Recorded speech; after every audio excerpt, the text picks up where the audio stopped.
मौलाना की मोदी से मोहब्बत, शिक्षा सफाई इस्लाम की इबादत, मोदी मॉडल में दिखी विकास की राह, दिलों की दूरी अब लगती है अफवाह, नई मोहब्बत हकीकत या फसाना। नमस्कार, बिग बुलेटिन में आपका स्वागत है। आपके साथ मैं हूं धर्मराज सिंह। क्या अब सारे गिले शिकवे दूर हो गए हैं? क्या अब सिर्फ विकास की बात होगी और अब पुराने जख्म कुरेदे नहीं जाएंगे? क्योंकि बड़ोदरा से चित्तौड़गढ़ आए एक पीर को मोदी का मॉडल बेहद पसंद आ रहा है। क्या मान लिया जाए कि मोदी मुखालफत करने वालों का नजरिया बदल रहा है? आज बिग बुलेटिन में हम इसी मुद्दे पर चर्चा करेंगे। चर्चा की शुरुआत करें उससे पहले ये रिपोर्ट देखिए। गवर्नमेंट जो चेंज हुई है उसका बैकग्राउंड क्या रहा उससे हमको नहीं बहस है, लेकिन जो इसने एजुकेशन लेवल के ऊपर जो बात किया है, स्मृति ईरानी से मेरी खुद मुलाकात हुई है दिल्ली में, और वो जो फिक्र लेकर के नरेंद्र मोदी की कि एजुकेशन को आम किया जाए, जिसे मैं गुजरात से बिलोंग करता हूँ, वहाँ पर ये पार्टी का हमेशा ही उसूल रहा कि तुम हिंदू हो या मुसलमान हो, इल्म हासिल करो, कैसे भी तुम चाय की दुकान पर चाय मत बेचो लेकिन पढ़ाई करो।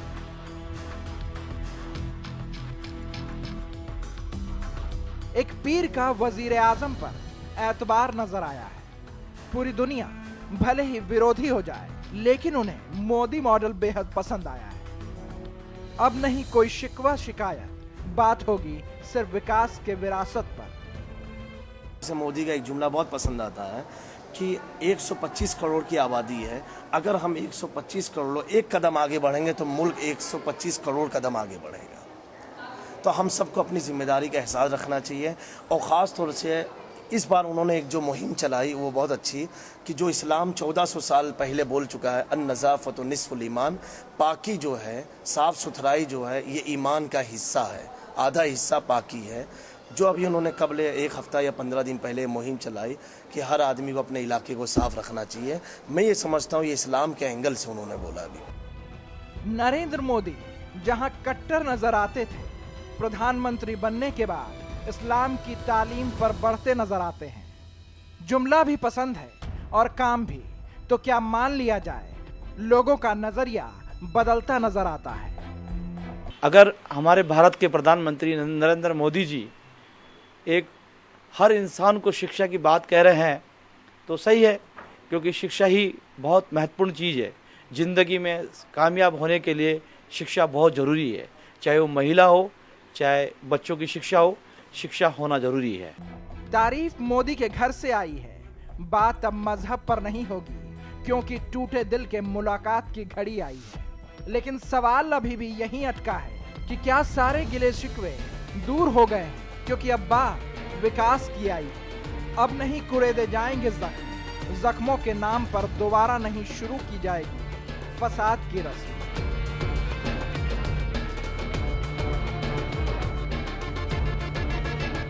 चित्तौड़गढ़ से राजेश जोशी के साथ ब्रजेश सिंह, समाचार प्लस।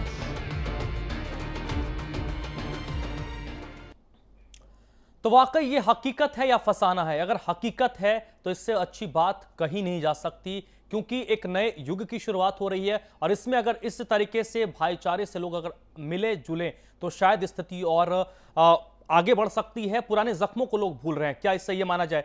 इस वक्त आज हम बिग बुलेटिन में इसी मुद्दे पर चर्चा करेंगे। मुकेश दाधिच साहब, भारतीय जनता पार्टी के नेता, मेरे साथ जयपुर स्टूडियो से जुड़ रहे हैं। मुकेश दाधिच साहब, स्वागत है आपका। और हमारे मैनेजिंग एडिटर अमिताभ अग्निहोत्री जी। चर्चा की शुरुआत आज मैं अमिताभ अग्निहोत्री जी से ही करूंगा। अमिताभ जी, जब से नरेंद्र मोदी ने पदभार ग्रहण किया है, वो लगातार इस तरीके के संकेत दे रहे हैं कि 125 करोड़ भारतीयों को लेकर चलना चाहते हैं, लेकिन जिस तरीके से आज सैयद जामी अशरफ साहब ने कहा, क्या लगता है वाकई जो दिलों में जमी बर्फ है वो पिघल रही है?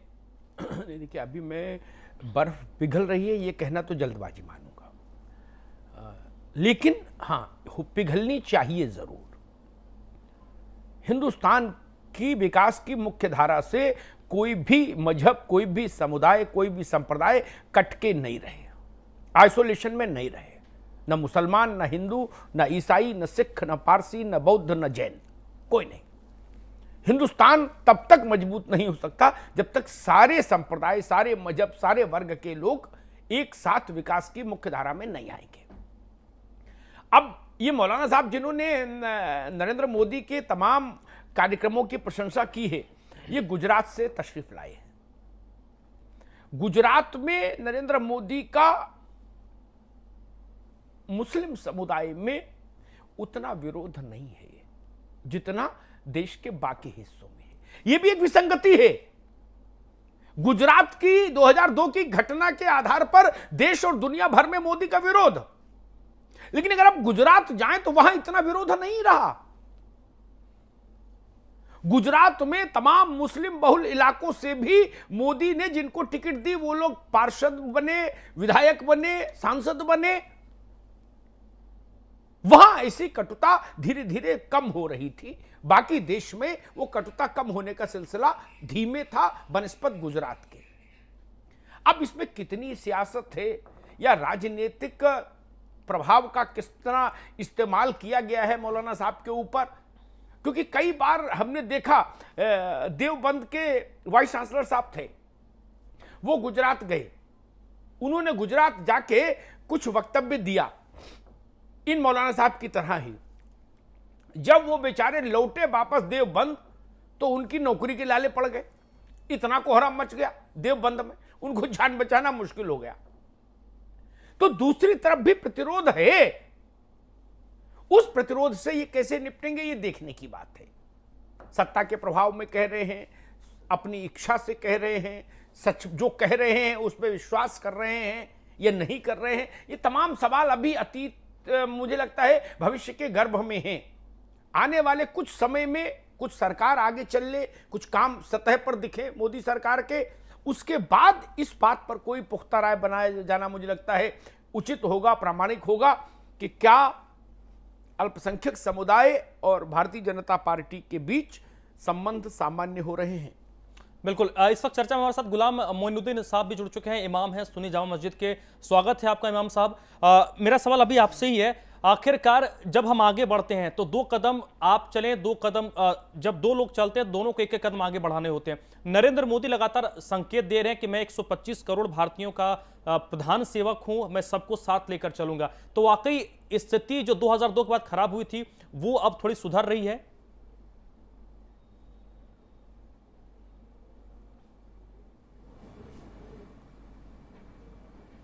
इमाम साहब आपको आवाज आ रही है?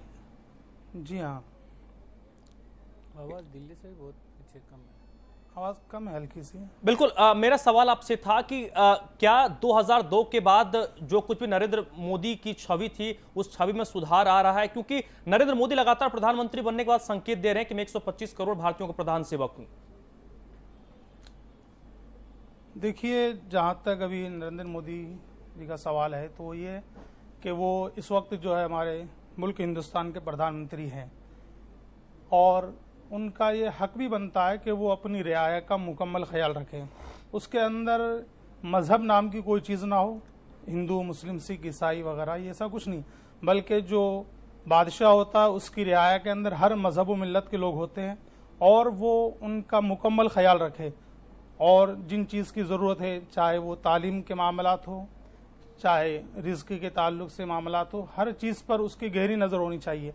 हमें अच्छी तरह याद है कि शायद अभी 3 महीने पहले जब नरेंद्र मोदी यूपी के अंदर आजमगढ़ गए थे तो वहाँ पर उन्होंने एक बड़ी प्यारी बात कही थी कि मैं मुसलमान के बच्चे के हाथ के अंदर एक हाथ में लैपटॉप और दूसरे हाथ के अंदर कुरान देखना चाहता हूँ। अगर वाकई ऐसी नीयत है कि वो मुसलमानों को आगे बढ़ाना चाहते तो हम भी इसका खैर मकदम करते, इस्तकबाल करते कि अगर ऐसी सोच वाला हमारा प्रधानमंत्री है जो हर मजहब व मिल्लत के लोगों का ख्याल रखता है तो उसके अंदर कोई सी भेदभाव वाली बात नहीं है। हम उनकी इन बातों का और उनकी विचारधाराओं का इस्तकबाल करते हैं। अगर वाकई उनके दिल के अंदर भी वो है, जबान के ऊपर भी वो है, तो इसके अंदर कोई बात गुलाम साहब, जी हाँ, 4 महीने की सरकार के कामकाज को देखते हुए आप क्या महसूस कर रहे हैं कि जो बोला नरेंद्र मोदी ने वो दिल से बोला या दिमाग से बोला? देखिए, उन्होंने जो बोला है जी, अब वो 4 महीने के अंदर तो एकदम अमल उस पर हो नहीं सकता है, धीरे धीरे उस पर अमल होगा। और जहाँ तक आप हिंदुस्तान के हालात अभी देख रहे हैं तो वाकई हिंदुस्तान के हालात पर आपकी नज़र भी है, मीडिया के थ्रू भी आप देखते हैं, हम भी देखते हैं। और ये कि आगे का मामला कुछ नहीं, बाकी अभी जो नज़र आ रहा है तो वो तो बिल्कुल सही मामला नज़र आ रहा है। अगर जैसा उन्होंने कहा है जैसी उनकी जबान है, जैसा उन्होंने कहा है, और उस पर अगर वो खरे उतरते हैं तो इसके अंदर कोई बात नहीं, और होना भी चाहिए, इसलिए कि आप मुल्क हिंदुस्तान के प्रधानमंत्री है, आपका हक बनता है किसी भी मजहब व मिल्लत के लोग हो तो आप उनका मुकम्मल ख्याल रखें। ठीक, मुकेश भाई, क्या खाई पट रही है? हेलो मुकेश दादी जी, जी जी सर। क्या खाई पटती दिख रही है? अभिजीत जी, मैं कहना चाहूंगा कि आदरणीय प्रधानमंत्री जी बार बार उन्होंने कहा है कि मैं देश के 125 करोड़ लोगों का प्रधानमंत्री हूं, और निश्चित रूप से जम्मू कश्मीर की घटना के बाद जो अभी वहां आपदा आई और उसमें जिस प्रकार से दिल खोल करके केंद्र सरकार ने बिना किसी भेदभाव के प्रधानमंत्री जी ने जो मदद की, और बाकी भी सारे जो क्रियाकलाप केंद्र सरकार के द्वारा चलाए जा रहे हैं, तो उसमें एक निश्चित रूप से अल्पसंख्यक वर्ग के हमारे जो भाई लोग हैं उनमें ये मैसेज गया है कि जैसी छवि कांग्रेस ने नरेंद्र मोदी जी की बनाई थी, उस छवि के नरेंद्र मोदी नहीं है। नरेंद्र मोदी प्रधानमंत्री के रूप में देश के 125 करोड़ लोगों के भले और विकास की बात सोचते हैं, और उन्होंने जैसा आदरणीय मौलाना साहब ने भी कहा कि आजमगढ़ में कहा कि मैं हर मुसलमान के हाथ में, मुस्लिम युवा के हाथ में लैपटॉप और कुरान देना चाहता हूं, तो ये उनकी सोच एकदम साफ है कि वो देश का सर्वांगीण विकास करने के लिए अल्पसंख्यकों सारे धर्मों को साथ लेने की बात सोचते हैं और उस दिशा में आगे बढ़ रहे हैं। और मैं समझता हूं कि ये खाई पाटने का, जो खाई थी बीच में, उसको गैप को कम करने का काम केंद्र सरकार नहीं, और हमारे यहाँ राजस्थान के स्तर पे सब जगह काम शुरू हुआ है। जी, ठीक है मुकेश भाई। उमर दराज, क्या भारतीय जनता पार्टी और खासतौर पर नरेंद्र मोदी और माइनॉरिटी के बीच में जो एक खाई थी वो पटती दिख रही है? देखिए, जहाँ तक बयानबाजी का सवाल है, तो जिस वक्त चुनाव नहीं हुए थे उस वक्त इन्हीं नरेंद्र मोदी जी के बयान कुछ और थे और चुनाव के बाद बयान कुछ और हैं। कथनी और करनी में बहुत फ़र्क होता है। एक आप सेंटर में बैठ के ये कहो कि हम मुसलमान के हर बच्चे के हाथ में लैपटॉप देना चाहेंगे, कुरान देना चाहेंगे, तो कहना और करना बहुत अलग बात है। उधर तो सेंटर की सरकार बात करती है हर मुसलमान के हित की और भले की, और मैं आपको बता दूं राजस्थान सरकार के अंदर मुसलमानों के पैरा टीचर्स को हटा दिया गया। उस वक्त ये भारतीय जनता पार्टी कहाँ थी? उस वक्त नरेंद्र मोदी जी कहाँ थे? जिस वक्त पैरा टीचर्स को भगा दिया गया, निकाल दिया गया, उनको वापस लेने का कोई काम नहीं हो रहा, तो वो भी एक मुस्लिम लोग हैं जो पैरा टीचर्स का मदरसे में काम करते हैं, और वही भारतीय जनता पार्टी की सरकार है। माननीय सम्मानीय वसुंधरा राजे जी यहाँ की मुख्यमंत्री जी हैं, और नरेंद्र मोदी जी भारतीय जनता पार्टी से ही सेंटर में बैठे हुए प्राइम मिनिस्टर हैं। तो कथनी और करनी में बहुत फर्क होता है। कहने में कुछ और होता है, करना कुछ और होता है। मुसलमानों के हित की बात आज तक जिसने करी है कांग्रेस सरकार करती है।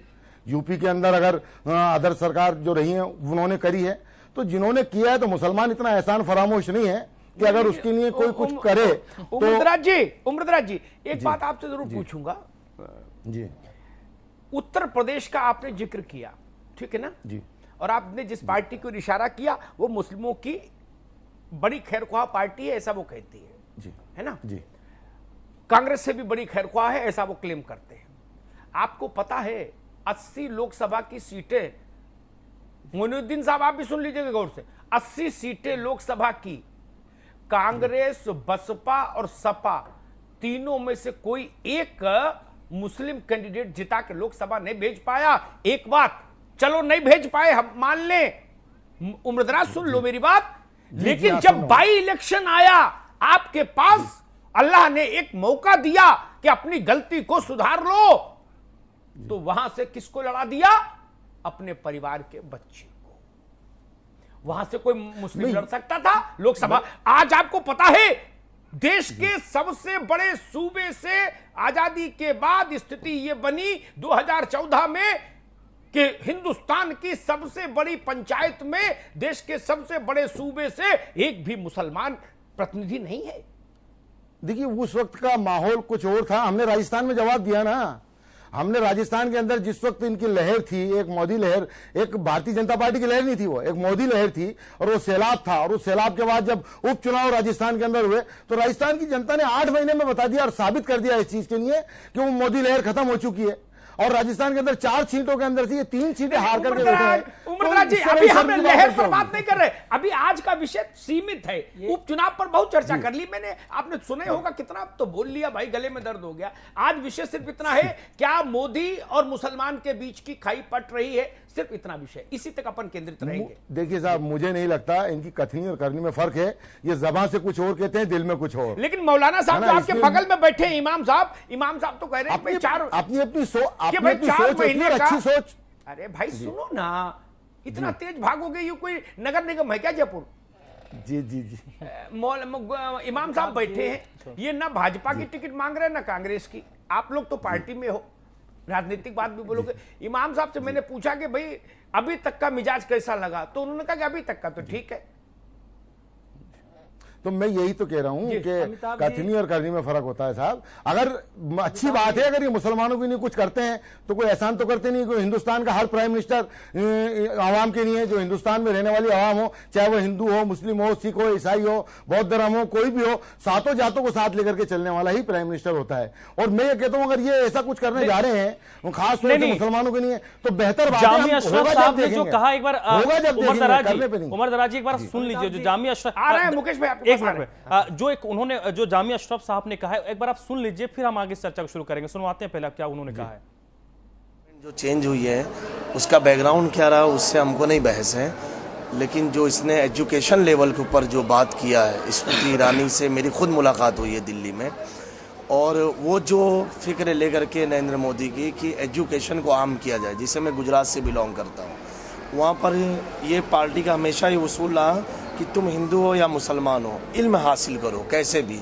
तुम चाय की दुकान पर चाय मत बेचो, लेकिन पढ़ाई करो। उमर दराज जी, आपने सुन लिया आखिरकार, जब धर्म गुरुओं, आपने एक जामी अशरफ साहब को सुन लिया, बगल में मोइनुद्दीन साहब हैं, इमाम साहब, उन्होंने भी कह दिया, जब इन लोगों को, धर्म गुरुओं को, अल्पसंख्यकों को कोई दिक्कत नहीं है, तो फिर आप जैसे लोग आकर राजनीति उस मामले पर क्यों करते हैं?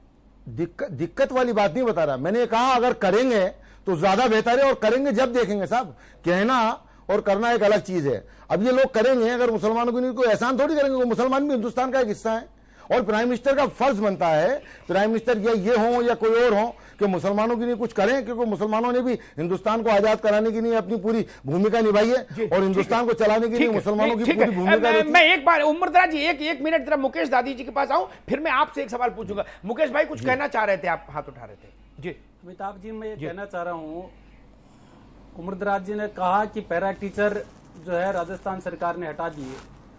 आज से 8 महीने पहले इनकी सरकार थी, पैरा टीचर इन्होंने लगाए, 5 साल इनकी सरकार रही। ये राज्य में रहे, क्यों नहीं उनको परमानेंट करा पाए? इनका कोई जवाब है इनके पास में? कोई जवाब नहीं। केवल 65 साल में मुसलमानों को भारतीय जनता पार्टी जनसंघ के नाम पे भड़का करके वोट का माध्यम बनाया कांग्रेस ने, और उसी माध्यम में उमरदराज जी भी शामिल है, आज भी शामिल है। आज भी वो इस बात को स्वीकार नहीं कर रहे मन से कि देश के प्रधानमंत्री नरेंद्र मोदी है और राजस्थान की मुख्यमंत्री वसुंधरा राजे है। और मैं आपको बताना चाहूंगा, भारतीय जनता पार्टी राजस्थान में और केंद्र में दोनों स्तर पे एक समान विचार के रूप में, समानता के आधार पे, सर्वधर्म सद्भाव के आधार पे सब लोगों का विकास हो, इस काम के लिए लगी हुई है। अब उमरदराज जी को पेट में दर्द इसलिए हो रहा है कि नरेंद्र मोदी जी और वसुंधरा जी मुसलमानों के लिए या बाकी अल्पसंख्यकों के लिए क्यों काम कर रहे हैं, इस बात की एक परेशानी। ठीक है मुकेश भाई, आपकी बात आ गई, आपकी बात आ गई। इमाम साहब, उमरदराज जी से एक बात कह दो, गोपालगढ़, शायद अगर मैं नाम से याद कर रहा हूं, में गोलीकांड हुआ था आपकी सरकार में। देश भर के तमाम मुस्लिम नेताओं ने मुझसे जब बात की तो उसकी बड़ी निंदा की थी। अशोक गहलोत तब मुख्यमंत्री थे। ये दर्द हर हुकूमत में मिले हैं मुसलमानों को। खैर, इमाम साहब मुझे एक बात समझाइए, हिंदुस्तान में जब चुनाव हुआ लोकसभा का, तो कश्मीर से कन्याकुमारी और असम से गुजरात, पूरे मुल्क में यह कहा गया, मेरे ख्याल से सबने देखा, सबने सुना, सबने पढ़ा, यह कहा गया कि भाई अगर मोदी के हाथ में सरकार आ गई, हिंदुस्तान की हुकूमत आ गई, तो मुल्क बट जाएगा, मुल्क टूट जाएगा, मुल्क जल उठेगा, क्योंकि हाथ से लहू टपकता है। उत्तर प्रदेश में कहा गया, गुजरात में कहा गया, मध्य प्रदेश में कहा गया, राजस्थान में कहा गया, तमिलनाडु में कहा गया, आंध्र में कहा गया। 4 महीने में ऐसी कोई स्थिति, सुगबुगाहट, कहीं धुआं दिखा क्या?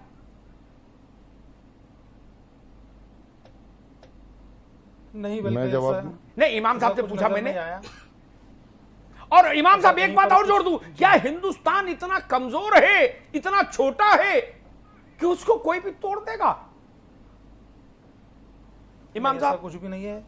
देखिए, हमारे बगल के अंदर जो मुकेश जी बैठे हैं, ये भाजपा से ताल्लुक रखते हैं, और बगल के अंदर उमर दराज भाई बैठे हैं, ये कांग्रेस से ताल्लुक रखते हैं। इनका जो मामला है तो ये पार्टी का मामला है। लेकिन क्या है, आपने जब बुलाया तो हम जो है मजहबी लोग हैं, तो हम देखते हिंदुस्तान के ऊपर नजर क्या मामला थे। हम ये देखें कि आज तक जितने प्रधानमंत्री आए तो उसके अंदर सबसे एक अहम बात वो ये कि जैसे ही ये नरेंद्र मोदी जो प्रधानमंत्री बने, तो बनने के बाद इनका स्टेटमेंट हमने सुना, वो ये था कि हम 80 लोगों को हज बैतुल्लाह पर, यानी खाना काबा का हज करने के लिए भेजेंगे। तो ये खबर हमने सुनी तो बहुत ताज्जुब हुआ कि एक गैर मुस्लिम जो है मुसलमानों को 80 लोगों को हज बैतुल्लाह पर भेजेगा। तो इस पर बड़ा फख्र हुआ कि भाई आज तक जितने प्रधानमंत्री आए उन्होंने इस तरह की कोई कार्रवाई नहीं की। तो हम जो देखते हैं वो देखते हैं कि आदमी की विचारधारा क्या है, आदमी क्या सोचता है किस मजहब के बारे में। हम ना कांग्रेस से कोई लेना देना, ना बीजेपी से कोई लेना देना है। हम तो ये देखते हैं कि आदमी क्या कर रहा है, उसकी सोच क्या है। वो अवाम के अंदर भाईचारे का दर्श देता है, अवाम के अंदर अमन चाहता है, हिंदुस्तान की तरक्की के लिए उसकी सोच क्या है। आपने कहा कि अभी जो चुनाव हुए थे उसके अंदर कश्मीर से लेकर कन्याकुमारी तक, तो जो ये कामयाबी मिली है इसके अंदर जो हमारे प्रधानमंत्री उन्होंने जो एक नारा दिया था विकास, और विकास जो है बगैर तालीम के नहीं हो सकता है। तो इसी पर लोगों की नजर थी कि भाई अब तक जो पार्टियां थी, केसीबी थी, केसीबी हिंदुस्तान को चला रही थी, हिंदुस्तान को आज जिस मकाम तक पहुंचाया वो अच्छी बात है। लेकिन ये जो नारा लेकर चले थे या जो विचारधारा लेकर चले थे विकास, तो वाकई उस विकास को देखते हुए अवाम ने, हिंदुस्तान की अवाम ने इनको वोट दिया है और इन्हें कामयाबी मिली। अब इनको ये चाहिए कि जो अवाम ने इनके ऊपर भरोसा किया था, बिल्कुल, उस भरोसे के ऊपर चलिए खरे इमाम उतरे साहब, और हिंदुस्तान के अंदर बिल्कुल अमन कायम रखें। उमर दराज जी, आप जो कहना चाहते हैं आप कहिएगा, उसमें एक सवाल मैं भी जोड़ देता हूं। आखिरकार सियासत मामले में क्यों हो रही, जब दो इमाम साहब भी कह रहे हैं, हमने आपको एक बाइट भी सुनवा दी सैयद जामिया अशरफ साहब का, और आपने जो एक जिक्र किया कि करके दिखाएं, 12 हमने 2002 के बाद गुजरात को भी देखा, गुजरात में ऐसी चीजें नहीं हुई। और जो हमने शुरुआत में जिक्र में अमिताभ जी ने किया था कि गुजरात का जो अल्पसंख्यक है वो शायद देश के दूसरे अल्पसंख्यकों की तरह नहीं सोचता है। फिर सियासत कौन कर रहा है? देखिए, जहां तक आपने गुजरात का सवाल डाला और अभी आपने थोड़ी देर पहले एक सवाल किया था कि हिंदुस्तान के टुकड़े हो जाएंगे, तो ये बात हकीकत है कि हिंदुस्तान के तो टुकड़े होने नहीं, क्योंकि हिंदुस्तान इतनी कोई छोटी सी चीज नहीं है जिसके उठा करके आप टुकड़े कर दें। और जहां तक नरेंद्र मोदी की विचारधारा का मामला है, गुजरात के अंदर इनके मुख्यमंत्री रहते हुए दंगे हुए हैं, उसके अंदर इनके ऊपर इल्जामात लगाए गए, उसको ये आज तक क्लियर नहीं कर पाए। और मैं एक बात दोहराऊंगा कि बिल्कुल सोच इंसान की अच्छी होनी चाहिए, और अगर इन्होंने अपनी विचारधारा और अपनी सोच अच्छी रखी है और इन्होंने जो बयान किया है, अगर ये उन बयानों को जो इन्होंने टीवी पे जनता के सामने पर्दे पे जो अपने घोषणा पत्रों में दिए हैं उनको ये करके दिखाएंगे, तब हम इनको ये मानेंगे कि हाँ ये एक हिंदुस्तान को जोड़ने वाली बात कर रहे हैं, हिंदुस्तान को तोड़ने वाली बात नहीं, खाली लॉलीपॉप देकर के। बिल्कुल उमर दराज जी, वक्त हमारा खत्म हो गया। उमर दराज जी, वक्त जी। खत्म हो गया। जो आपने बात कही, ये चीज चुनाव से पहले आप लोगों को कहना चाहिए था, जब बात के आप ही लोग पार्टी के बड़े नेता कहते थे कि हिंदुस्तान के टुकड़े नरेंद्र मोदी कर देंगे। अमिताभ जी, संपादक की टिप्पणी। उमर दराज जी, मैं तब भी सब नेताओं से हाथ जोड़ के कहता था मोदी की तरफदारी, मैंने मोदी की तरफदारी मुकेश दादी जी करे, वसुंधरा राजे करे, मैं तो कबीर हूं, मेरे लिए तो मोदी और सोनिया गांधी सब बराबर।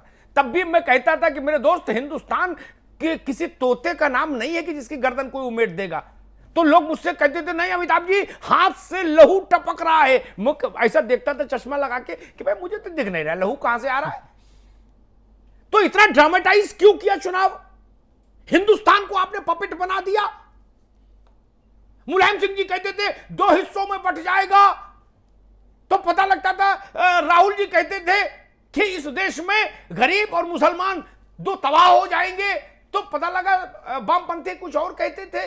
अभी तक तो ऐसी कोई बुरी खबर आई नहीं और अल्लाह ना करे कभी आए हिंदुस्तान में, क्योंकि हिंदुस्तान में केवल राहुल गांधी, उम्र दराज, अब नहीं, आप मेरे शो का फॉर्मेट जानते हो, अब नहीं बोलना।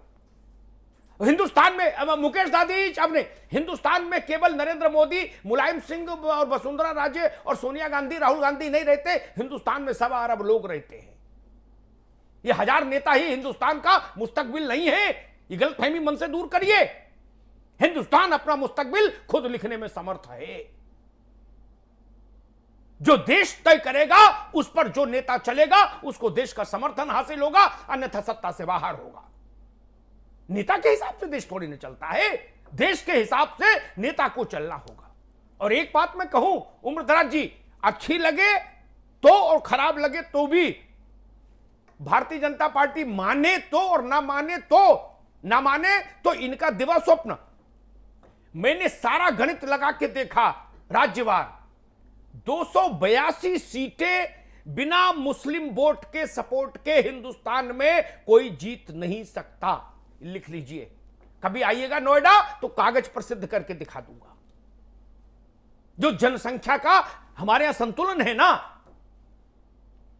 जीत ही नहीं सकते थे। इसका मतलब जो सरकार बनी उसमें हिंदुस्तान के मुसलमान का वोट भी उतना ही महत्वपूर्ण है। ये कृपा का मामला नहीं, कृपा कोई कर भी नहीं सकता हिंदुस्तान के नागरिकों पर।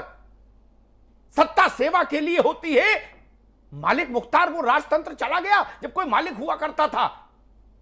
मोदी बैठे या मनमोहन देश के ट्रस्टी हैं, चौकीदार हैं, सेवक हैं, एग्जीक्यूटिव हैं, इससे ऊपर नहीं। मैं जो कहने आया था आज, भाजपा का को आगे जय मिले पराजय मिले, भाजपा का भाग्य, कांग्रेस का समय अच्छा आए खराब आए, कांग्रेस का भाग्य। देश उससे न कहीं दुखी हो रहा न सुखी हो रहा। देश तो अपनी रफ्तार से आगे बढ़ रहा है। नौजवान पीढ़ी है देश की जो देश को आगे बढ़ा रही है। सत्ता को बहुत निर्णायक योगदान नहीं होता, हाँ उत्प्रेरक का काम जरूर करता है लीडर्स। अच्छे लीडर होते हैं, अच्छे कैटलिस्ट का काम करते हैं उत्प्रेरक का। डल लीडर होते हैं, ढीले ढीले, तो गाड़ी स्लो हो जाती है, फिर भी चलती है, बंद नहीं होती, चलती है। मैं चाहता हूं हिंदुस्तान में रिश्ता ऐसा रहे ना कि जिसको कोई मुलायम सिंह, कोई गहलोत, कोई मोदी, कोई सोनिया गांधी उस ताने बाने को बिगाड़ना भी चाहे तो बिगाड़ नहीं पाए। ऐसा रिश्ता क्यों नहीं बना लेते हम, सियासत को अलग हटा के। मैं रहूं भूखा तो तुझसे भी न खाया जाए, ऐसा रिश्ता क्यों नहीं बना लेते। उम्रदराज भाई, हिंदुस्तान जैसा मुल्क दुनिया में मिलेगा नहीं, ढूंढ आओ चश्मा लगा के। ये जो दिवाली पर बही खाते बदले जाते हैं ना, हर बनिया अपना बही खाता बदलता है कारोबारी, ठीक है ना। लाल रंग की किताब देखी होगी। गुजरात में अहमदाबाद में एक इलाका है, मैं नाम भूल रहा हूं, उसमें ये बनती हैं। वहां बनाने वाले और दुकान के मालिक दोनों मुसलमान, और उसमें लक्ष्मी जी की फोटो लगाते हैं। ये हिंदुस्तान है। बनारस की साड़ी जब बुनी जाती है ना, तो जालान साहब मालिक हैं जो पैसा लगा रहे हैं, और रशीद भाई और सलमा बेगम एक से एक धागा बुन रही हैं। ये हिंदुस्तान वैसे ही बुना हुआ समाज है, ये अलग हो नहीं सकता। आप थोड़ी बहुत हुज्जत कर सकते हैं, राजनेता थोड़ा बहुत फिजा खराब कर सकते हैं, माहौल खराब तो कर सकते हैं, लेकिन अनंत काल तक आप दूध में नींबू डाल के फाड़ नहीं सकते उसको। इतना इंटरलिंक्ड है, इतना एक दूसरे पर आश्रित है, कैसे होगा। मुजफ्फरनगर में दंगा हुआ, उसके बाद आज फिर मुजफ्फरनगर नॉर्मलसी की ओर लौटा, क्योंकि गन्ने की मिठास खत्म हो जाएगी अगर हिंदू रूठ गया मुसलमान से और मुसलमान रूठ गया हिंदू से। जीवन की पहिया रुक जाएगा पश्चिम में। यह है हिंदुस्तान। इसलिए यह गलतफहमी अगर किसी पॉलिटिकल पार्टी को है कि हम आएंगे तो ही मुसलमान सुरक्षित रहेंगे, तो मैं कहता हूं कि भाई साहब, मुसलमान इतना कमजोर नहीं कि किसी के रहम करम पर रहेगा कि भाई साहब बैठेंगे मुख्यमंत्री की कुर्सी पर और बहन जी बैठेंगी प्रधानमंत्री की कुर्सी पर तभी हम सुरक्षित रहेंगे। यह गलतफहमी, ऐसा नहीं। हमारा भाई है, एक बाजू ये और एक बाजू ये, किसी की कृपा की जरूरत है क्या? या आरएसएस हमको क्या डराएगी और कांग्रेस हमको क्या खाके बचाएगी? हम प्रेम से रहेंगे तो क्या आरएसएस और क्या कांग्रेस, क्या फर्क पड़ता है? कुछ भी करे लोग, कितना भी जहर घोले, लेकिन हम अपना मिजाज ठीक रखें। कितने लोग हैं राजनीति करने वाले इस देश में? 1 लाख, 2 लाख, 4 लाख, 5 लाख? मौलाना साहब, 5 लाख लोग 1.25 अरब की बराबरी करेंगे क्या? इन सबको बाहर करो। समाज राजनीति से क्यों चले? समाज अपनी गति से चले। उसमें मौलाना साहब की भूमिका होनी चाहिए, उसमें साधु संतों की भूमिका होनी चाहिए, उसमें समाज के प्रभावशाली वर्ग की भूमिका होनी चाहिए। वो जाएं समाज के बीच में और कहें कि सियासतदान अगर तोड़ने की कोशिश करे तो इस रिश्ते को टूटने मत देना। दूध में शक्कर नहीं, शक्कर देर में घुलती है। इमाम साहब ने देखा होगा, पुराने आदमी बताशा, दूध में बताशा है, जो डाला और घुल गया अब अलग नहीं हो सकता, ना दूध ना बताशा। चाहे पूरा दूध फेंक दो फिर भी बताशा अलग नहीं हो सकता। यह है हिंदुस्तान में हिंदू और मुसलमान। कैसे अलग हो जाएंगे? अब अलग हो ही नहीं सकता, इसलिए किसी की कृपा और किसी के भय का सवाल ही नहीं। हिंदुस्तान में किसी की सर्टिफिकेट की भी जरूरत नहीं। ना कोई इस मुल्क में यह कह सकता है कि हिंदू हित की बात करेगा वही देश पर राज करेगा, ना कोई यह कह सकता है कि मोदी आएंगे तो मुल्क टूट जाएगा। दोनों बातें गलत हैं। यह हिंदुस्तान है, यह साझी संस्कृति की विरासत का मंच है।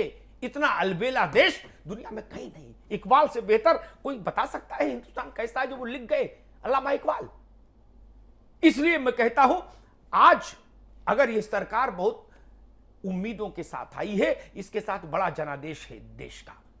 देश की बड़ी आबादी ने इस पर भरोसा दिया है, इसलिए नरेंद्र मोदी पर जिम्मेदारी भी ज्यादा है।